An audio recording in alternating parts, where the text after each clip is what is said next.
बिस्मिल्लाहिर्रहमानिर्रहीम। अस्सलाम वालेकुम व्यूअर्स, मैं हूं आपका host engineer Mehtab Hussain. Coffee with entrepreneur के आज के प्रोग्राम में हमारे साथ जो पर्सनैलिटी हैं उनका ताल्लुक फाइनेंशियल टेक्नोलॉजी इंडस्ट्री से है।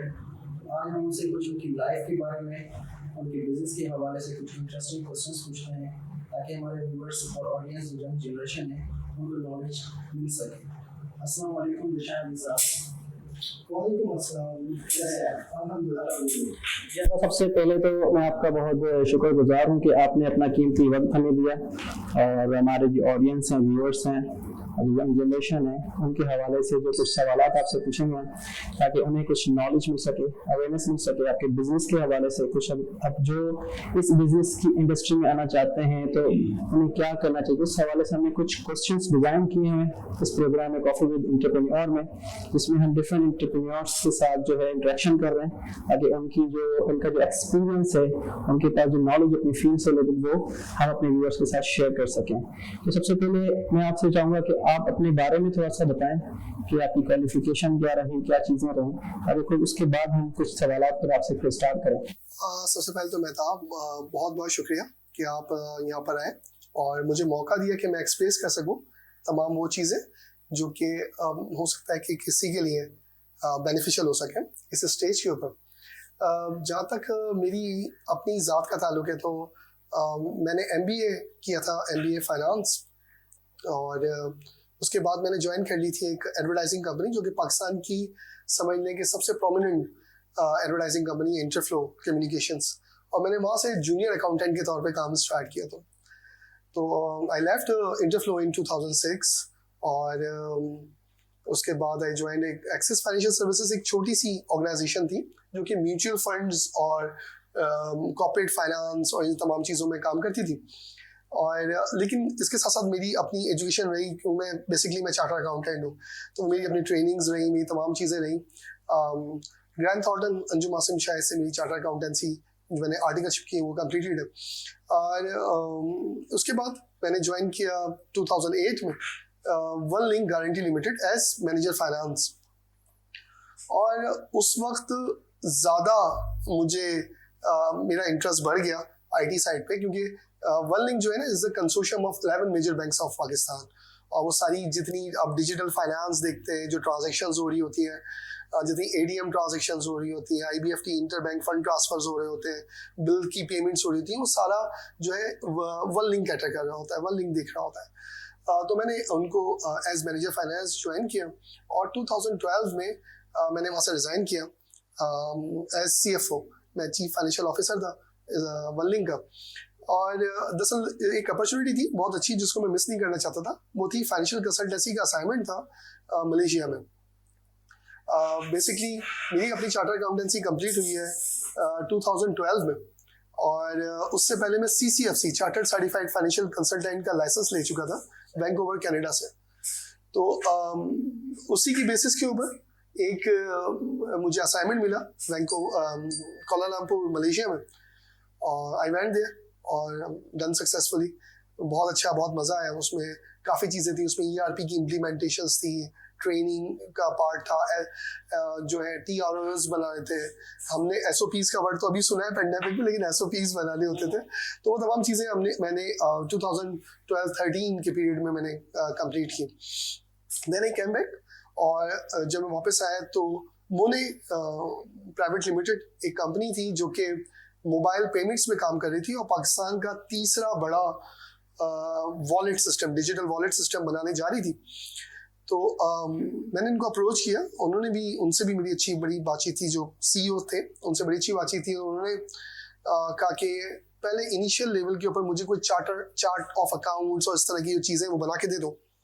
मैंने ठीक है, नो इश्यूज। इंटरेस्ट था कि मैं वापस अपनी इंडस्ट्री में आ गया। मतलब वो आपका, हाँ, मैं वही कहना चाह रहा था कि फिनटेक जो आप जिस इंडस्ट्री में फाइनेंशियल टेक्नोलॉजी पूरी ज़्यादातर इस बिजनेस से क्यों स्टार्ट किया आपने? मतलब आपके जो है ये बिजनेस आइडिया आपके माइंड में कैसे आया? बिजनेस आइडिया तो बाद में खैर, लेकिन मेरा इंटरेस्ट जो था वो शुरू से IT प्लस फाइनेंस में था।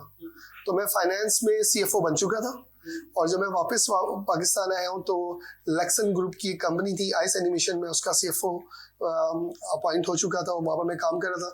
लेकिन मुझे अगेन ये था कि मैं किस तरह से अपनी इंडस्ट्री जो कि फाइनेंशियल टेक्नोलॉजी वाली इंडस्ट्री है मैं उसको ज्वाइन कर लूँ।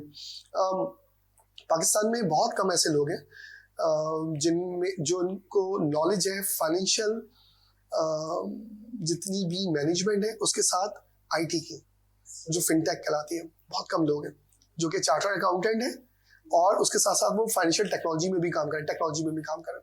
उसमें एक बहुत बड़ा नाम था, उनका रिसेंट पास में इंतकाल हो गया है। एवेंजा ग्रुप के CEO थे महमूद कपूरवाला, मेरे वन ऑफ माय मेंटोर, बहुत ज़्यादा सीनियर पर्सन, काफ़ी चीज़ें सीखी मैंने उनसे। तो वो एक साहब थे। इसके अलावा 2-3 लोग और हैं इस इंडस्ट्री में जो कि फाइनेंस के साथ साथ IT भी बहुत अच्छी तरीके से जानते हैं। तो मेरा बहुत ज़्यादा इंटरेस्ट था क्योंकि मैं वनलिंक में काम कर चुका था। वनलिंक में मैं ज़्यादातर बैंक के साथ कनेक्टेड होता था, बिजनेस की टीम के साथ जो है मैं बिजनेस मीटिंग्स में जा रहा होता था, IT के लोगों के साथ इन्वॉल्व होता था। तो मेरा था कि मैं किस तरह से दोबारा अपनी इंडस्ट्री में वापस आ जाऊँ। तो जब मोने से मुझे ऑफर आई, मोने के बारे में थोड़ा सा बताऊँ मैं। मोने at that time was Abu Dhabi group. We were sister concern of Warid, Wateen, bank Al Falah, और हमने बैंक अल-फलाह को डिजिटलाइज करना था, लेकिन हमारा बहुत ही वो एक्सक्लूसिव एग्रीमेंट था, तो हम बैंक अल-फलाह के अलावा किसी और बैंकों को सारी सर्विसेज दे नहीं सकते थे। एनीवेज वो तमाम चीज़ें चली हमारी और काफ़ी अर्से तक 2017 तक ये हुआ कि जो मेरी मैनेजमेंट थी उन लोगों ने फैसला किया कि उन्होंने अपने अलग सेटअप पे जाना है। वैसे देखा जाए तो ये बहुत बड़ा मेरे लिए तो बहुत ही बड़ा ड्रॉबैक था क्योंकि मुझे IT की इतनी अच्छी नॉलेज नहीं थी। जो लोग थे वो बहुत ज़्यादा एक्सपीरियंस लोग थे जो मोने को चला रहे थे। लेकिन शायद ये एक अपॉर्चुनिटी अल्लाह ताला ने मेरे लिए क्रिएट करनी थी कि 2017-2018 में मैंने मोने को रन किया without any single drop line of for bank Alfalah, मतलब एक सिंगल डॉट भी नहीं आया उनकी सर्विसेज पे। तो वो मुझे लगता था मेरी बहुत बड़ा मैंने कोई बहुत बड़ा माइलस्टोन, मेरी बहुत बड़ी कोई अचीवमेंट है कि मेरे पास टीम बहुत छोटी सी थी, लोग बहुत अनएक्सपीरियंस थे, बहुत नीचे के लोग थे जो काम कर रहे थे, मतलब बहुत नीची पोस्ट पे काम कर रहे थे, लेकिन बहुत डेडिकेटेड लोग थे, बहुत ज़बरदस्त उन्होंने मेरा साथ दिया और हमने बैंक अल-फलाह को बिल्कुल भी डाउन नहीं होने दिया, उनके किसी भी सर्वर को, चाहे वो उनकी ब्रांचलेस बैंकिंग हो, उनकी इंटरनेट बैंकिंग हो, चाहे उनके मोबाइल वॉलेट्स हो, कोई सर्विसेज उनकी डाउन नहीं हुई। 2017-18 के टाइम में 2018 दे डिसाइडेड कि तमाम चीज़ें हमने इंसोर्स करनी है और बैंक अल-फलाह में लेके आनी है, एक और समझ लें साइड बैक मोने के लिए। लेकिन वही अगेन अल्लाह ताला ने, हम समझते हैं कोई भी चीज़ हमारे लिए ख़राब है, लेकिन अल्लाह ताला की तरफ से वो अपॉर्चुनिटी होती है। तो उन्होंने वो तमाम चीज़ें इंसोर्स करनी और अबू धाबी ग्रुप ने वो कंपनी को वाइंडिंग अप में डाल दिया, उसको लिक्विडेशन में डाल दिया ताकि ये वाइंड अप करके हम लिक्विडेशन में डाल दें। मैंने वही नाम इसको कंटिन्यू रखा विद मोने के साथ, मोने DT। 2019 जनवरी में इसको स्टैब्लिश किया और हमने सबसे पहले तो ये रखा कि मैं चाहता ये था कि क्योंकि मैं पूरा सिनेरियो देख चुका था मोने का कि हम लोगों ने कहाँ पे इंडस्ट्री में मार खाई है, तो मैं चाहता ये था कि हमारे पास बंच ऑफ प्रोडक्ट्स हो, कुछ ऐसी प्रोडक्ट्स हो जिनके जरिए हम मार्केट में पेनिट्रेट कर सकें। तो वो अल्हम्दुलिल्लाह सुम्मा अल्हम्दुलिल्लाह तकरीबन 2 साल हो चुके हैं और हमारे पास अब काफ़ी फिनटेक रिलेटेड प्रोडक्ट्स हैं जिनको मैं खुद भी मॉनिटर करता हूँ और अल्हम्दुलिल्लाह सुम्मा अल्हम्दुलिल्लाह मेरे पास तकरीबन 42-43 लोगों की एक टीम है, डेडिकेटेड टीम है। इंशाल्लाह भी आप मेरा ऑफिस का विजिट करेंगे तो आपको अंदाज़ा भी हो जाएगा। और ये कोई ऐसा डिपार्टमेंट नहीं है जो जिसमें एक्सपीरियंस लोग ना हो। अब उस किस तरह की फिर आपकी जो स्ट्रेटजीज हैं, जो टैक्टिक्स हैं जो आप यूज़ करते हैं अपनी बिजनेस की मार्केटिंग के लिए, ग्रोथ के लिए? हमने अभी फोकस किया पिछले 2 साल में कि हम प्रोडक्ट्स की डेवलपमेंट कर लें। पहले मोने के पास जो प्रोडक्ट्स थी वो ज़्यादातर प्रोडक्ट्स वो थी कि जो हमने बाहर से लेके आए थे, उनको हमने परचेस किया था, उनको कुछ मॉडिफाई किया था और हमने आगे दे दिया था। हमारी अपनी प्रोडक्ट्स बहुत कम थी, 1 या 2 ही प्रोडक्ट्स थी जो हमारी अपनी थी। मैंने फोकस ये किया कि जो बाहर की प्रोडक्ट्स हैं हम उनको बिल्कुल स्क्रैच से बनाएं, जो हम बना चुके हैं, जिसमें डिजिटल वॉलेट है और वो डिजिटल वॉलेट आप you can compare with jazz cash और इजी पैसा। तो हम उस लेवल पे वॉलेट बना चुके हैं, अपना वॉलेट। पहले जो वॉलेट था मोने का वो हमने एक साउथ अफ्रीकन कंपनी से लिया हुआ था, तो हम अपना वॉलेट बना चुके हैं। तो इस तरह की और प्रोडक्ट्स को हम डेवलप कर चुके हैं। अब हम मार्केटिंग स्ट्रेटजीज पे जा रहे हैं, मार्केट में पेनिट्रेट करने जा रहे हैं। तो पहला फेज जो था वो डेवलपमेंट साइड का था। अब जो सेकंड फेज है वो जो है मार्केट में इन होने का है, जिसके लिए हम अभी कनेक्ट होने जा रहे हैं वनलिंक के साथ, और वनलिंक के साथ हम उनके पेमेंट एग्रीगेटर बन रहे हैं, और फिर अपनी जो फाइनेंशियल फिनटेक की प्रोडक्ट्स हैं वो इंशाल्लाह वन बाय वन मार्केट में इंट्रोड्यूस करवाते रहेंगे। अच्छा निशान साहब, इनिशियल किस तरह के जो है आपने चैलेंजेस फेस किए एंड फाइनेंशियल सिचुएशंस को कैसे मैनेज किया आपने बिजनेस के स्टार्ट में? बहुत मुश्किल होता है मेहताब, एक खास ऐसे शख्स के लिए जिसका जो सारा एक्सपीरियंस था वो एक बैक ऑफिस वाले बंदे का एक्सपीरियंस हो। मैं एक बैक ऑफिस का बंदा था, क्योंकि आपको पता है फाइनेंस के लोग जो होते हैं एक बैक ऑफिस के लोग होते हैं, उनका मार्केट में जाना, उनका सेल्स करना, सेल के ऊपर पिचेस देना, ये सब कुछ करना बहुत मुश्किल होता है। तो सबसे पहले तो थोड़ा सा मुश्किल होता है कि आप लोगों को जाके फेस करें, अपनी चीज़ों को प्रमोट करें। फिर उसके बाद जो प्रॉब्लम थी वो फाइनेंस की ओबियसली थी, क्योंकि मैं कोई बहुत बड़ा समझने कोई बिजनेसमैन तो था नहीं कि जो फाइनेंशियल्स को लेके चल सकता। तो कोशिश करी कि हम कोलैबोरेशन में जाएं ऐसे लोगों से जो ऑलरेडी मार्केट के अंदर इन हो और उनके साथ मिलके काम कर सकें। आपकी की मोटिवेशन क्या रही है हमेशा, जो आपको मतलब जिसने आपको गिरने कभी नहीं दिया एज एंटरप्रेन्योर? वो दो वर्ड्स हैं जो मैं अब से नहीं, मैं बचपन से लेता हूँ, never give up, never give up. बहुत सारी चीज़ें ऐसी आई कि मुझे लगा कि अब हार मान जानी चाहिए, तो मुझे अचानक से लगा कि मेरे कंधे पे हाथ है, उसमें कहता है कि नेवर गिव अप, और मैं फिर खड़ा हो गया।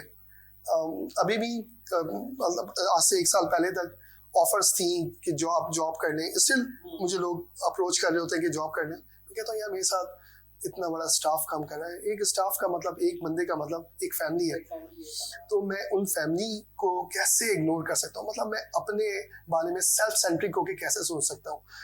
तो जब मैं दूसरे लोगों को देखता हूँ जो मेरे साथ काम कर रहे हैं, तो वो मुझे हौसला देते हैं। जब मैं ये सोचता हूँ कि नहीं अब बहुत हो गया, तो वो लोग सब सामने मेरे रहते हैं, तो उन लोगों को देख के मुझे दोबारा वो समझ लें वो मेरा मोटिवेशनल फैक्टर है, कि मेरा स्टाफ, मेरे साथ के काम करने वाले लोग मेरा मोटिवेशनल फैक्टर है। निशान साहब, आपके मुझे बताइएगा कि आपके बिजनेस जर्नी का सबसे बड़ा ग्रेटेस्ट फेयर क्या रहा है, एंड आपका जो है बिजनेस रोल मॉडल कौन रहा है? पास में तो कुछ नहीं रहा, क्योंकि वो मैं बिजनेसमैन था नहीं, मैं एक जॉब पर्सन था, तो पास का तो हम एलिमिनेट ही कर देते हैं, वो चीज़ ही हटा देते हैं इसमें से। रही बात करंट की या फ्यूचर की, तो जो फेयर कह लें या डर कह लें, मतलब उर्दू में डर, मेरा डर जो है ना वो सक्सेस रही है, कामयाबी, वो मेरा डर है। उसका रीज़न ये है कि अल्लाह तबारक व तआला ने इंसान को 2 इम्तिहानों में भेजा है। पहला इम्तिहान है सब्र का, दूसरा इम्तिहान है शुक्र का। तो सब्र के इम्तिहान से तो गुजर ही रहे, तो जब सक्सेस मिल जाती है ना इंसान को, तो शुक्र का इम्तिहान शुरू हो जाता है। और ज़्यादातर लोगों की जो नाकामयाबी की वजह है वो शुक्र के इम्तिहान है। ज़्यादातर लोग जो नाकामयाब होते हैं वो शुक्र के इम्तिहान में होते हैं। तो वो जब सक्सेस मिल जाती है ना, उसके बाद जो है डर शुरू होता है, तो शुक्र अदा करना चाहिए। तो वो एक डर है कि जब कामयाबियाँ आ जाएंगी सारी, तो इस्तेकामत रहे, आप कायम रहे अपनी तमाम चीज़ों में। जहाँ तक बात रही है रोल मॉडल की, तो मैं यही समझता हूँ नबी करीम सल्लल्लाहु अलैहि वसल्लम ने तो हमारे लिए ज़िंदगी में हर चीज़ के लिए रोल मॉडल है।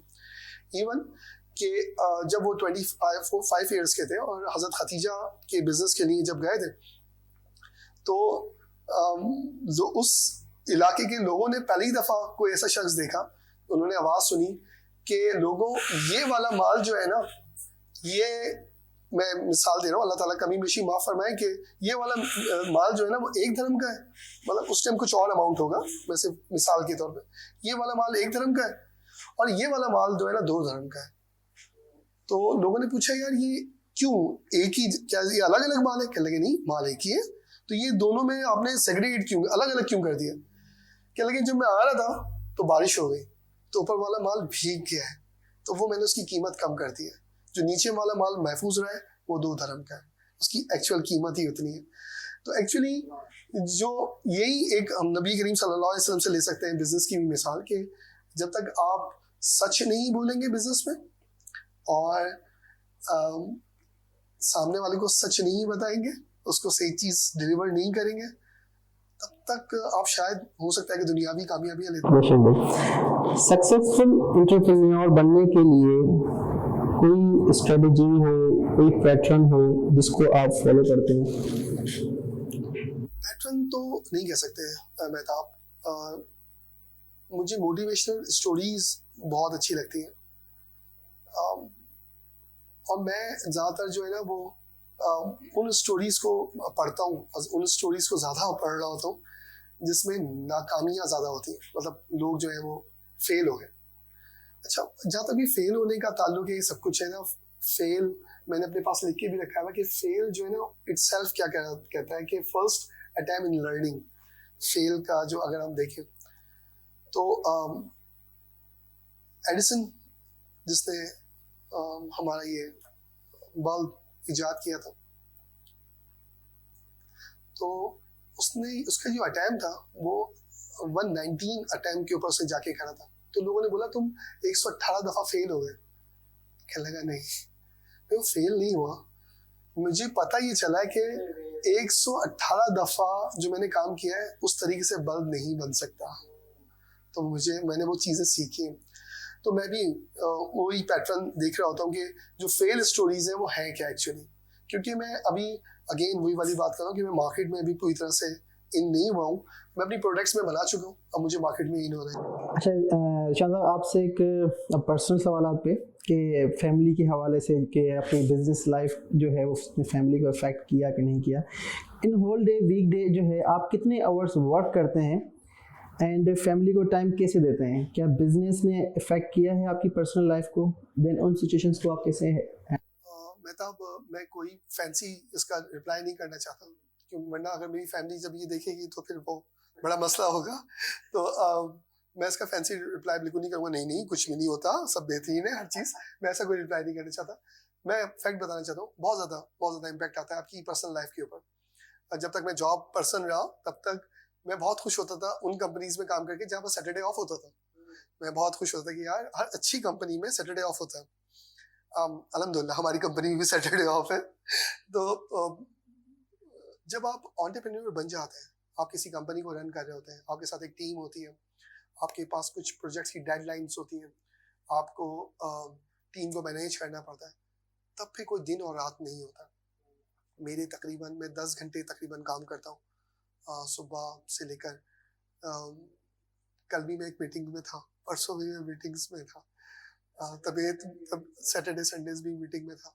तबीयत डाउन थी थोड़ी सी, वो थोड़ा वेदर चेंज हो रहा है आपको पता है कराची का, तो तबीयत डाउन होने के बावजूद मेडिसिन ली और आपको जाना पड़ता है। तो फैमिली जो है वो लाजिम बात है, बहुत ज़्यादा शिकायत शुरू हो जाते हैं कि यार पहले तो आप बहुत टाइम देते थे, अम्मी भी बोल रही होती है, दूसरे लोग भी सभी बोल रहे होते हैं कि यार पहले तो आप सैटरडे को भी चलते थे, संडे को भी आपका टाइम होता था, अब क्या हो गया? तो उनको बताना बड़ा ज़रूरी होता है अब क्या हो गया। मैं ये समझता हूँ कि जब आपका बिजनेस एक जगह पे स्टैंड करना शुरू कर देता है, आप थोड़े से मार्केट में अपनी जगह बना लेते हैं, थोड़ा सा स्टैब्लिश होते हैं, तो मेरा अपना ज़ाती राय है, ज़रूरी नहीं कि सब पे फिट हो और सब मुझसे एग्री करें। नीचे के लोगों को आप एम्पावर करें, जो आपके साथ जो लोग हैं उनको आप एम्पावर करें।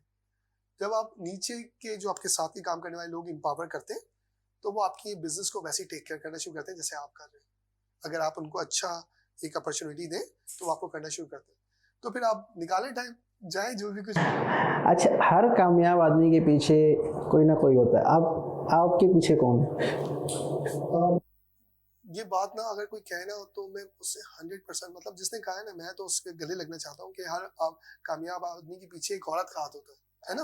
आपने तो कहा किसी का हाथ होता है, तो आप पूरा मैं खुल के बोलता हूँ, हर कामयाब आदमी पीछे एक औरत का हाथ होता है। मेरे पीछे भी एक औरत का हाथ है और वो औरत मेरी माँ है। और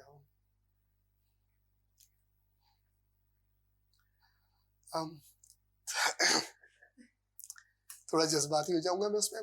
तो उन्होंने मतलब एक सपोर्ट किया और उन्होंने एक गाइडेंस, एक चीज़ होती है, चीज़ें होती हैं, तो वो जो उनकी तरबियत रही है, जो चीज़ें रही हैं, वो सही सही, क्योंकि हर इंसान की एक मोटिवेशन फैमिली के साथ एंड अटैचमेंट के साथ, पेरेंट्स, मेरे ख्याल में पेरेंट्स की भी आपकी तरह एक लर्निंग नहीं, पॉइंट ऑफ व्यू से parents दिखाएगा। होते हैं, बिल्कुल हर घर के अंदर क्लासरूम आते हैं, चीज़ चल रही होती है, लेकिन मैं सारा क्रेडिट ज़्यादा, मतलब मैं अगर बोलूँ कि 99% जो क्रेडिट है गोज़ टू माई मदर, तो वो बिल्कुल भी हो रहा नहीं है। जो उनकी तरबियत थी, उनकी चीज़ें थी, मैं आज भी अपनी टीम से शेयर कर रहा हूँ। वाले साहब की भी थी। वाले साहब का मैं 1% बोलूँ, क्योंकि पापा का अपना बिजनेस था, जैसे मैं अपना काम कर रहा हूँ तो पापा का अपना बिजनेस था। वो अपना शोरूम वगैरह चलाते थे, सेल परचेसिंग का काम कर रहे थे, ऑटोमोबाइल इंजीनियर थे, तो वो इन तमाम चीज़ों में इन्वॉल्व थे। टाइम बहुत कम मिलता, जैसे मैं बड़ा कम टाइम दे रहा होता हूँ, उनकी तो बहुत कम टाइम मिलता था। तो उनसे पहले फ्राइडेज को, जब पहले बचपन में हमारे फ्राइडेज, जब छोटे बच्चे, तो फ्राइडेज को उनसे कभी मुलाकात होती थी कि हाँ भाई थोड़ी सी गैदरिंग, फिर संडे तो वालदा के साथ ज़्यादा, और तरबियत भी उन्हीं का हाथ। तो जो आप कहते हैं किसी कामयाबी के पीछे, तो अम्मी ने भी कभी मुझे, जब भी कोई बैड पैचेस आते हैं ज़िंदगी में, उन्होंने भी कभी मुझे डीमोटिवेट नहीं होने दिया। मैं चीज़ों से अम्मी से शेयर करता था, तो वो कहती नहीं यार, ये देखना, अब ये चीज़ यूँ चेंज हो जाएगी, अब ये हो जाएगा, और बिल्कुल वैसे ही होता था। तो मैं समझता हूँ कि वो माँ की दुआएं ऐसी होती हैं कि जो कहते हैं, अल्लाह हज़रत अली करम अल्लाह वजह से पूछा कि अगर हर चीज़ ही तकदीर में लिख दी गई है, तो फिर दुआ मांगने से क्या फ़ायदा? अगर हमारी हर चीज़ तकदीर में लिख दी है, तो हम दुआ क्यों करें? तो हज़रत अली का जवाब सुनिए आप। उन्होंने कहा कि क्या पता तुम्हारी तकदीर में लिखा ही हो कि जब तक दुआ नहीं करोगे कबूल नहीं होगी। तो वही वाली बात है कि दुआएं जो है ना, वो आपकी चीज़ें चेंज करती हैं। अच्छा, सक्सेसफुल एंटरप्रेन्योर बनने के लिए किन स्किल्स का होना लाजमी है आपके लिहाज से? मेरी अपनी ज़ाती राय अगर से मुझसे पूछे, तो सबसे पहली चीज़ है पेशेंस। मैं अपनी टीम को बोल रहा होता हूँ कि जितना, अगर मेरी पूरी टीम का टॉलरेशन लेवल एक किसी तराजू के पलड़े में रखा जाए और मेरा रखा जाए, तो बराबर होगा। तो सबसे है कि टॉलरेशन और पेशेंस पहली चीज़। दूसरी चीज़ ये कि कॉन्फिडेंस। ये दो चीज़ें ऐसी हैं कि जो आपको इस तरह की चीज़ों के अंदर आपको बहुत ही हेल्प आउट करती हैं। जब तक आप में पेशेंस नहीं होगा, तो आप चीज़ों को सीधा समझ नहीं सकेंगे। आप बहुत जल्दी जो है फैटअप होना शुरू हो जाएंगे। आपका जो है ना कॉन्फिडेंस भी शेक होना शुरू हो जाएगा, अगर आप में पेशेंस नहीं होगा। तो अगेन वही कॉन्फिडेंस, तो वही बात आ जाती है। कॉन्फिडेंस का मतलब ये नहीं है कि आप जो है वो किसी भी चीज़ के अंदर जाके छलांग लगा दें। कॉन्फिडेंस का मतलब ये है कि जो भी चीज़ आप करें ना, बहुत अच्छा है। वो कहते हैं कि अगर आप बड़ी चीज़ें कॉन्फिडेंस से ना कर सके, तो छोटी चीज़ें बहुत बड़े कॉन्फिडेंस से करें। तो मैं समझता हूँ कि पेशेंस, और सेकंड नंबर पे कॉन्फिडेंस। अच्छा जिशान साहब, डे टू डे आप अपने बिजनेस में कैसे फोकस रखते हैं? डे टू डे में फोकस कैसे रखता हूँ? मैंने यहाँ पर मुख्तलिफ टीम्स बनाई हुई हैं, डेवलपमेंट साइड पे भी, ऑपरेशन साइड पे भी, और दूसरी उनका एक रिपोर्टिंग लेवल है, और फिर हमारी जो है इंटरनल मीटिंग्स हैं जिसमें मुझे रिपोर्ट्स मिल रही होती हैं। तो मुझे फोकस करना बहुत आसान हो जाता है कि एक तो मुझे प्रायोरिटीज़ जब तक सेट ना हो, तब तक पता नहीं चलता कि क्या चीज़ किस तरह से लेके चलनी है। तो पहले मैं चीज़ों को प्रायोरिटाइज करता हूँ, इसकी प्रायोरिटी सबसे ज़्यादा है, इसकी प्रायोरिटी सेकंड नंबर पे, इस प्रायोरिटी सबसे लो है। जब मैं चीज़ें प्रायोरिटाइज कर लेता हूँ, तो मुझे काम करना बहुत आसान हो जाता है। तो इस तरह से आप फोकस होकर काम कर सकते हैं। अच्छा, जॉब एंड बिजनेस में आपके हिसाब से क्या बेहतर है यंग जनरेशन के लिए? मैं समझता ही हूँ कि हमारी जितनी भी यंग जनरेशन है, पहले तो वो एक्सपीरियंस लें। यंग एंटरप्रेन्योर्स बहुत सारे हैं, बहुत आ भी रहे हैं। एक जो है ना जनरेशन गैप है बहुत सारा, अभी का नहीं, पहले का। अगर आप पहले देखें तो इंडस्ट्रियल एक एरा था, तो उसमें लोग एक ही ऑर्गेनाइजेशन में लगते थे और वहीं से रिटायर होके चले जाते थे। फिर उसके बाद दूसरा आया, वो कहते थे कि आपका सोशल एरा, आप कह लें कि ना, पहले के लोगों को सिर्फ नीड थी वो थी कि जी घर बन जाए, रोटी आ जाए, कपड़ा हो जाए, दैट्स इट। उसके बाद उनको थोड़ा सा अपनी लग्जरीज, जो सोशल आया तो फिर उनको लग्जरीज की पड़ी, क्योंकि उनका इंट्रैक्शन होना शुरू हुआ। अब जो है वो डिजिटल उसमें दौर में गुजर रहे हैं, चीज़ों में अब ये हो गया है, उनको रिस्पेक्ट भी चाहिए, उनको हर चीज़ चाहिए, मतलब नेसेसिटी जो थी, रोटी कपड़ा मकान, उससे तो हम बहुत आगे चले गए, बहुत आगे आ गए। तो जो भाई यंग जनरेशन है, मैं उनको एडवाइस ये करूँगा कि वो पहले इंडस्ट्री एक्सपीरियंस लें, नॉट लेस देन 8 years, कम से कम 8 साल का एक्सपीरियंस। और अगर वो एक्सपीरियंस डिफरेंट हो तो बहुत अच्छा है, मतलब 1 या 2 चीज़ों को एक साथ लेके चल सकें तो बहुत अच्छा है। उसके बाद वो डेफिनेटली जो है ना अपना बिजनेस स्टार्ट करें। दुनिया में करते हैं हम, पाकिस्तानी बहुत पीछे रह गए इस तरफ।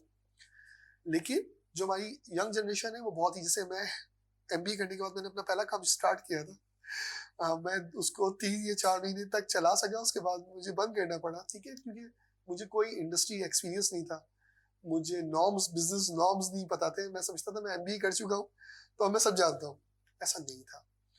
जब तक मैंने वो तमाम चीज़ें सीखी नहीं, मुझे पता नहीं चला कि क्या चीज़ें, क्या बिजनेस नॉर्म्स क्या है, मिलना कैसे है, चीज़ें कैसे प्रेजेंट करनी है, प्रेजेंटेशन होनी कैसे चाहिए, क्या चीज़ मार्केट नीड एनालिसिस है, क्या पहले जब नीड एनालिसिस पे काम करें वो क्या है। जब तक ये चीज़ें ना करें, जब तक आपको चीज़ों की नॉलेज ना हो, तब तक तो ना आए, ये मेरी एडवाइस है। उसके बाद बिल्कुल आए, बिल्कुल अपने बिजनेस एस्टैब्लिश करें, बिल्कुल एंटरप्रेन्योर बने और जॉब्स क्रिएट करें, ये मैं बिल्कुल चाहूंगा उनके साथ। लेकिन पहले या तो खुद या आपके साथ कोई एक्सपीरियंस बंदा हो जो आपको गाइड कर रहा हो, दोनों कंडीशंस।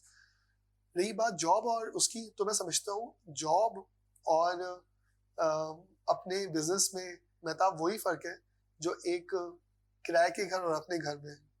किराए का घर चाहे 2000 यार्ड्स का हो, बहुत बड़ा हो, बहुत जबरदस्त हो, बहुत ही क्लास हो, स्विमिंग पूल्स के साथ हो, हर चीज हो, आपको एक दिन छोड़ना पड़ता है, किराए का घर है।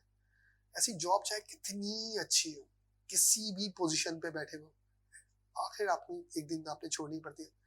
बिजनेस आपका बहुत छोटा सा हो, तब भी आपका अपना रहता है और आप अपनी अगली जनरेशन को उसको पास भी कर सकते हैं।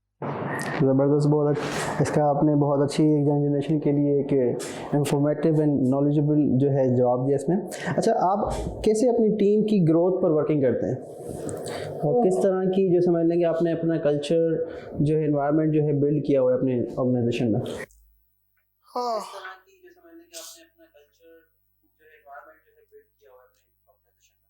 अच्छा, अब मैं तो कहता हूँ कि वी आर प्रोफेशनल फैमिली।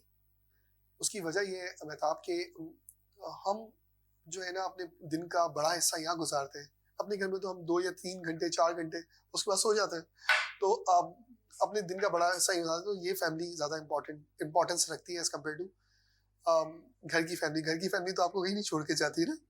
तो मैं अपनी जो प्रोफेशनल फैमिली है, मेरी जो स्टाफ है, इनके लिए मैं मुख्तलिफ जो है इवेंट्स करवाता रहता हूँ। जिस तरह से हमारे लंच प्रोग्राम हो गए, डिनर प्रोग्राम्स हो गए, हम लोग एक साल में एक दफ़ा बोटिंग पे जाते हैं। ये रिक्रिएशनल एक्टिविटीज़ की बात कर रहा हूँ, पहले हम दूसरी तरफ भी आ जाएंगे। तो हम एक साल में एक दफ़ा बोटिंग पे जाते हैं, साल में एक दफ़ा जो है हम लोग पाकिस्तान टूर पे जाते हैं। लास्ट ईयर हम लोग ज़ियारत गए थे कोयटा, बर्फबारी में बहुत ही ज़बरदस्त -18 हमने फेस किया था। इस साल हम लोग सवात गए थे, इसमें पीछे पिक्चर भी ये लगी हुई है सवात की। तो इस साल हम सवात गए थे। इस अगले साल जो है कुछ और प्रोग्राम है, तो लोग पहले से तैयारी कर रहे होते हैं। अच्छा, इन तमाम चीज़ों से होता क्या है कि लोग जो है ना फेडअप नहीं हो रहे होते, अपनी जॉब से नहीं हो रहे होते कि यार हम गुलाम है, कोई सुबह आए शाम तक काम कर रहे हैं, बस कर रहे हैं। ये तो हो गई आपकी रिक्रिएशनल एक्टिविटीज, ताकि उनकी माइंड जो है ना फ्रेश है। फिर रहती है कि उनकी आप ट्रेनिंग, उनको उनकी जो वो है कैरियर जो है किस तरह से कैरियर ग्रोथ कैसे कर सकते हैं, उनकी कस्टम ट्रेनिंग कैसे कर सकते हैं, वो मैं बहुत ही छोटी लेवल के ऊपर हमारे HR के जो लोग हैं वो उसको कंडक्ट कर रहे होते हैं। वो रिक्रिएशनल एक्टिविटी, वो नॉर्मल एक्टिविटीज़ हैं जो कि मंथली बेसिस पे चली रही होती है। इसके अलावा मुख्तलिफ कोर्सेज हैं जो मैं उनको खुद सजेस्ट कर रहा होता हूँ। मैं 1 to 1 सबको मैसेज कर रहा होता हूँ कि यार ये कोर्स है, इसमें आप साइन अप हो जाओ। सही सही।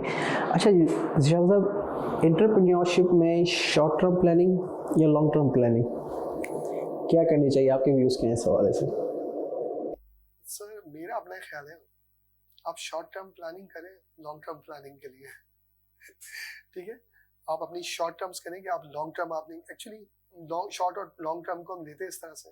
मैं कहता हूँ विजन और मिशन, जिस तरह से बिल्कुल बिल्कुल मेरी मुंह की बात छीन ली आपने। एक्चुअली मैं कहता हूँ कि एंटरप्रेन्योर कभी भी शॉर्ट टर्म प्लानिंग करता नहीं है।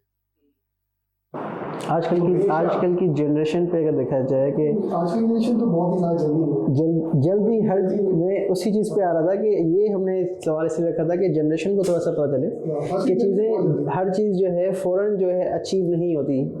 आपका एक्सपीरियंस लेने का मकसद ये है कि आपने शॉर्ट टर्म की। देखिए बात ये है कि जो लॉन्ग टर्म प्लानिंग्स होती है ना, वो सस्टेनेबल होती है, वो हमेशा के लिए होती है। आपको पता है कि आपने एक्चुअली जाना कहाँ पर, आपका मकसद क्या है। शॉर्ट टर्म प्लानिंग का मतलब ये होता है एक्चुअली, जैसे फर्ज करें अभी पेंडेमिक था, मुझे पिछले साल की बात कर रहा हूँ, मुझे मुजफ्फराबाद जाना था। वहाँ पर DGIT थे, डायरेक्टर जनरल IT, मुझे उनसे मिलना था और पूरा इस्लामाबाद इन्होंने बंद करा। तो वहाँ से जाने के 3 रास्ते हैं, इस्लामाबाद से जाने के 3 रास्ते हैं, आज़ाद कश्मीर अगर आपने जाना है। तो मेरा एक्चुअल जो टारगेट था वो था DGIT से मिलना। मेरे पास रास्ते हैं, तो वो जो आपकी ये जो आपने छोटी सी प्लानिंग की थी ना कि ये रास्ता नहीं, ये रास्ता, ये आपकी शॉर्ट टर्म है। लॉन्ग टर्म क्या है कि आपने उनके पास जाना है और वो जो आपने जिस चीज़ के लिए आपने बात करनी है वो उसको आपने हासिल करना है। हमारे जो लोग हैं सारे नई जनरेशन, मुझे नहीं समझ में आता वो इतनी जल्दी कहाँ जाना चाहते हैं। एक तो स्विच ओवर बहुत ज़्यादा है, वो शायद ये समझते हैं कि पैसा कमा लेना ही, पैसा ले आना ही सबसे बड़ी सक्सेस है। ऐसा नहीं है, ये बात भी काफ़ी एक्सपीरियंस के बाद समझ में आती है। सिर्फ पैसा आ जाना ही सक्सेस नहीं होती है, और भी बहुत सारी चीज़ें होती हैं जिनको हम रिकग्नाइज नहीं करते, लेकिन बाय टाइम हमें समझ में आती है कि जब हम बहुत सारा टाइम गुजार चुके होते हैं कि ना ये भी हो सकता था, ये भी हो सकता था, ये चीज़ें भी, वो मैं अब रियलाइज कर रहा हूँ।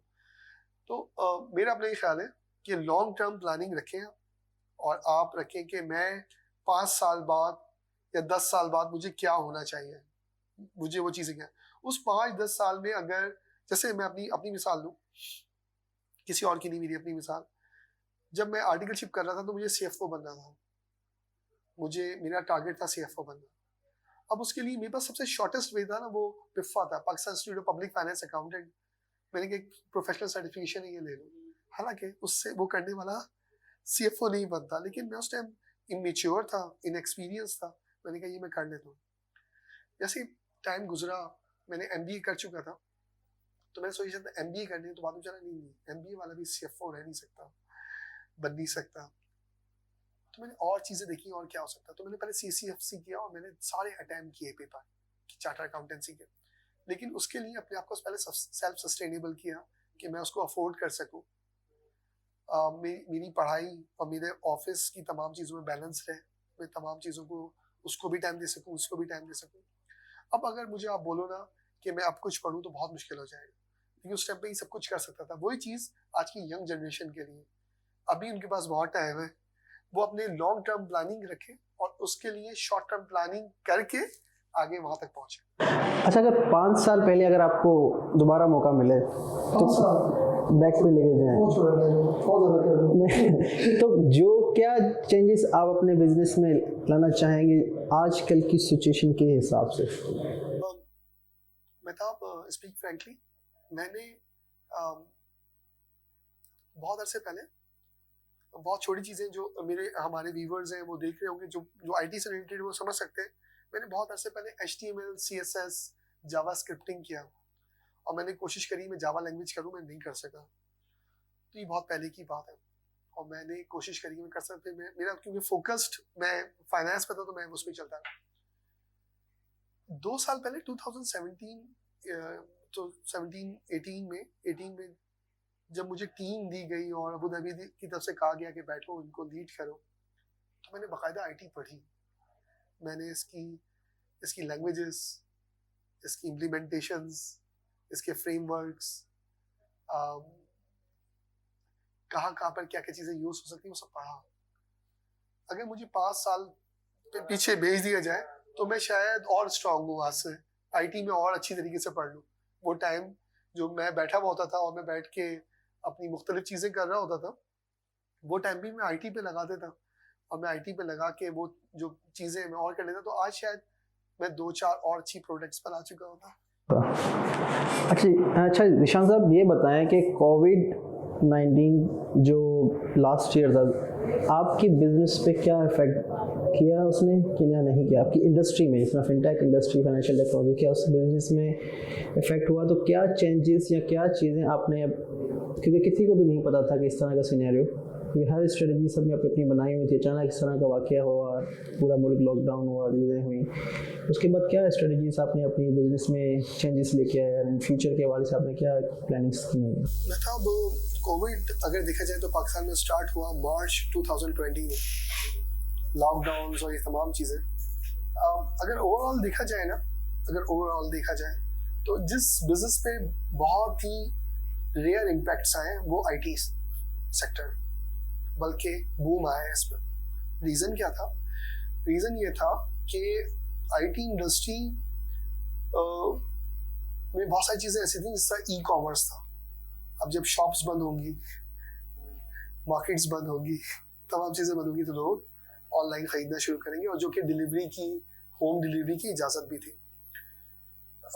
जिन ऑर्गेनाइजेशंस को, जो बड़ी फूड चेन्स को, बड़े डिपार्टमेंटल स्टोर्स को इस बारे में नहीं पता था, वो लोग भी आने शुरू हो गए। फिर प्रॉब्लम शुरू हुआ, अगर मैं थोड़ा सा फाइनेंस की तरफ बात करूं, तो बहुत सारी यूनिवर्सिटीज़, स्कूल्स या दूसरे क्लब्स और इस तरह के लोग जिनकी मंथली पेमेंट्स आ रही होती थी, वो सारी स्टॉप हो गई। उनको ज़रूरत हुई कि ना कोई पोर्टल हो, कोई सर्विसेज हो ऐसी, जो कि वर्लिंग पिछले 3 साल से ऑफर कर रहा है कि पेमेंट एग्रीगेटर बन जाओ, बिलर बन जाओ, ताकि वो सारी बिलिंग कर सको।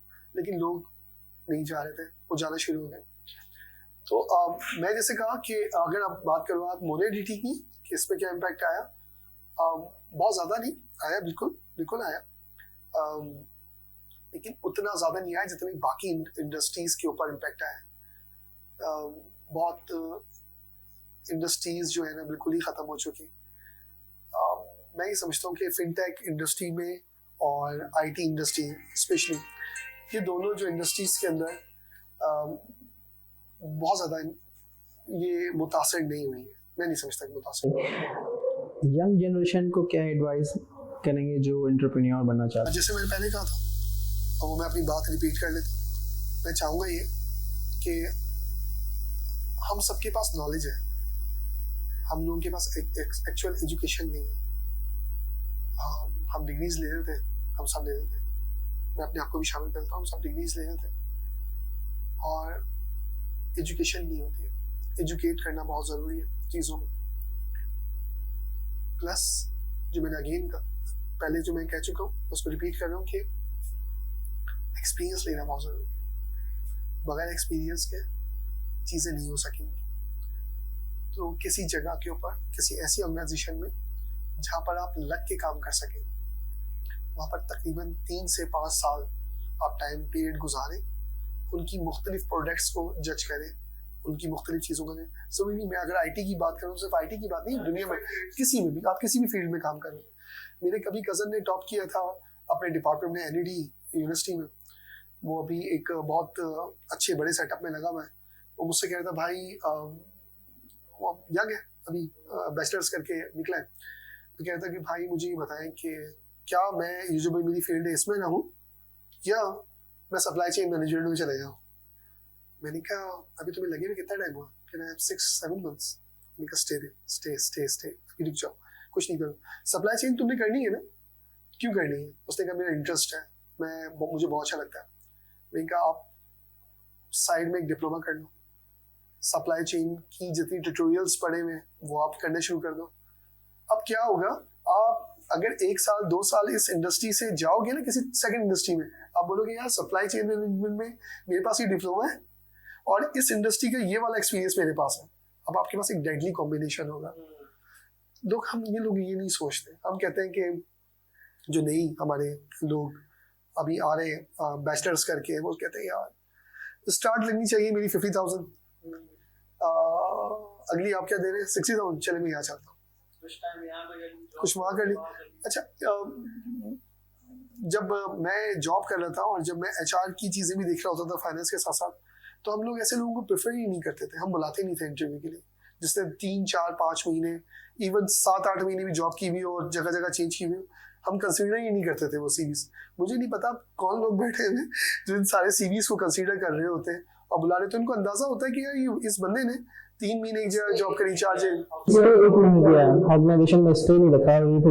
हाँ, तो वो फिर आप कैसे आप वो स्टे कर, जब वो पहले 3 ऑर्गेनाइजेशंस को 3-3 महीने में छोड़ के आए हैं, तो इस ऑर्गेनाइजेशन को कितना टाइम देगा। तो हम जो है ना ये चीजें अब इग्नोर करने लगे या अब कंडीशन ही ऐसी है कि लोग ऐसे आ रहे हैं, पता नहीं। अच्छा, आपके बिजनेस का जो है फेवरेट एस्पेक्ट क्या रहा है जो आपको करना पसंद है? बिजनेस का तो क्या बोलूं, लेकिन अपने अगर ऑफिस की बात करूं कि ऑफिस में मेंटोरिंग अच्छा लगता है, मजा आता है जो चीजें भी से चल रही होती हैं उनको गाइड, उनकी गाइडेंस देना, सब कुछ करना। रही बात बाहर जाके अगर बिजनेस के ऊपर, तो अच्छी पर्सनैलिटीज के साथ जो मार्केट के लीडर्स हैं उनके साथ बैठना, उनसे कुछ सीखना, तो वो अच्छा लगता है। अगर आप बोलो इन ऑफिस क्या होता है, तो मेंटोरिंग अपने लोगों को, और अगर आप बात करो कि जी बाहर जाके, तो फिर सोशल गैदरिंग्स जो मैं काफ़ी अच्छे ग्रुप्स के अंदर जो है रजिस्टर्ड हूँ, उनके साथ हूँ, जिसमें रोटरी क्लब है, 1-2 और लोग हैं, तो उनसे कुछ सीखने का मौका मिलता होता है, तो वो दोनों चीज़ों में बड़ा मजा आता है। तो मतलब फिर आपकी फिर सेकंड मेरा सवाल ये आएगा कि आपकी बिजनेस जर्नी का सेटिस्फाइंग मोमेंट क्या रहा? बिजनेस जर्नी का सबसे सेटिस्फाइंग मोमेंट मेरा ख्याल है कि मुझे भी अभी तक इंतजार है उसका,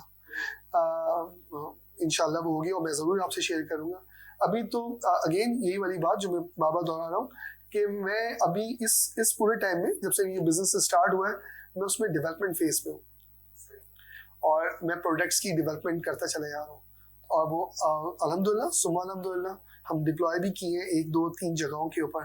कुछ मैं आर्मी वेलफेयर ट्रस्ट के साथ काम कर रहा हूँ, उनकी कुछ प्रोडक्ट्स पे काम किया है, कुछ दिए हैं, ई-कॉमर्स के प्लेटफॉर्म्स पे काम किया है, GoTo के उस पर कुछ चीज़ें डिप्लॉय कर दी हैं, कुछ डिप्लॉय करना बाकी है। बहुत सारी अच्छी अचीवमेंट्स हैं, लेकिन अगर आप कहो कि यार बहुत ही वेरी सेटिस्फाइड मोमेंट, तो I am still waiting for it. तो आपकी जो ONEDT प्राइवेट लिमिटेड कंपनी की किस टाइप की प्रोडक्ट्स हैं फिनटेक से रिलेटेड है? इंटरनेट बैंकिंग और मोबाइल बैंकिंग, ये 2-3 प्रोडक्ट्स थी। नाउ अल्हम्दुलिल्लाह हमारे पास अपना इन हाउस बना हुआ डिजिटल वॉलेट है, जो कि बैंकिंग सेक्टर में भी लग सकता है और किसी भी ई-कॉमर्स प्लेटफॉर्म पे भी लग सकता है। तो वो 2 हमारे वॉलेट्स तैयार हैं। इंटरनेट और मोबाइल बैंकिंग हमने रिवैम्प किया, दोबारा बना के रखा। इसके अलावा हम जो है वो BI और MIS रिपोर्टिंग के ऊपर काम कर चुके हैं। हमारे पास अपना सिस्टम है जिसमें BI और MIS रिपोर्टिंग हम करते हैं। फिर हमने पाकिस्तान में, क्योंकि दुनिया में अभी इंट्रोड्यूस हुई है 2018 में, तो हमने काम करना शुरू कर दिया है RPA पे, रोबोटिक प्रोसेसिंग ऑटोमेशन पे। तो रोबोटिक प्रोसेसिंग ऑटोमेशन में हमारी मुख्तलिफ बैंक से बातचीत चल रही है और हम उस पर काम करना शुरू कर चुके हैं। छोटा सा एक सॉफ्टवेयर है जिसको हम कंप्लीट कर चुके हैं, वो एक जगह पर टेस्टिंग के लिए हमने समझ लें कि पायलट पे भी हो चुका है। वो एक complete human resources management system किसी भी लार्ज स्केल ऑर्गेनाइजेशन के लिए। लास्ट क्वेश्चन आपसे, यंग जनरेशन को आजकल के हिसाब से पैसे को कहाँ इन्वेस्ट करना चाहिए? अच्छा, क्योंकि मैं अब यंग रहा नहीं ना इतना, वरना मैं जॉब देता खा लेना चाहिए। नहीं समझता मैं था सबसे अच्छी इन्वेस्टमेंट की जगह आपका अपना आप है। आप किसी भी इन्वेस्टमेंट स्कीम में रखें, बिल्कुल रखें, लेकिन अपने आप पे इन्वेस्टमेंट करें, अपनी ग्रोथ पे, बिल्कुल अपनी पर्सनल डेवलपमेंट, अपने आप पे इन्वेस्ट करें।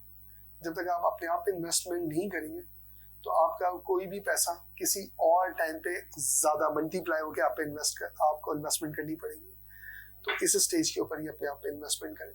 सबसे अच्छी जगह अपने ऊपर इन्वेस्टमेंट है। वो किसी भी लिहाज से हो सकती है, वो किसी नई टेक्नोलॉजी के ऊपर हो सकती है, नई लैंग्वेज पे हो सकती है, पर्सनल ग्रूमिंग पे हो सकती है, पर्सनैलिटी म्यूट्स भी हो सकती है, बहुत सारी इसमें जगह है जहाँ पर आप अपने आप के ऊपर इन्वेस्टमेंट करके अपने आप को और अच्छा कर सकते हैं। रही बात दूसरी ट्रेडिशनल इन्वेस्टमेंट्स की, तो मैं ही समझता हूँ कि म्यूचुअल फंड्स जो है ना वो ज़्यादा बेहतर जगह है कि म्यूचुअल फंड्स के ऊपर उसमें इस्लामिक भी है, नॉन इस्लामिक भी है, क्लोज लूप भी है, ओपन एंडेड भी है, क्लोज एंडेड भी है। इस तरह के फंड्स हैं, बहुत छोटे लेकिन अच्छे। उनसे आप में ज़रा इन्वेस्टमेंट्स का, आपकी सेविंग्स का जो अंदर का वो है ना वो जिंदा रहता है। जी निशान साहब, आपने जो है बहुत ज़बरदस्त माशाल्लाह जो है इंफॉर्मेटिव क्वेश्चंस के आपने जवाब अच्छे दिए एंड आई होप कि हमारे ऑडियंस को आपके जो है जवाब से बहुत चीज़ें एक नॉलेज मिली हो और ताकि उनको एक पाथ मिला हो कि विजन किस तरीके से उन्हें अपना क्रिएट करना है, मिशन किस तरह करना है। Thank you so much Mehtab कि आप आए और ये हमारी इस तरह की गुफ्तगू अच्छी रही। आई एम श्योर कि आप आते रहेंगे। Thank you for watching Coffee with Entrepreneur program. Subscribe our channel and follow our page for more updates. Thank you.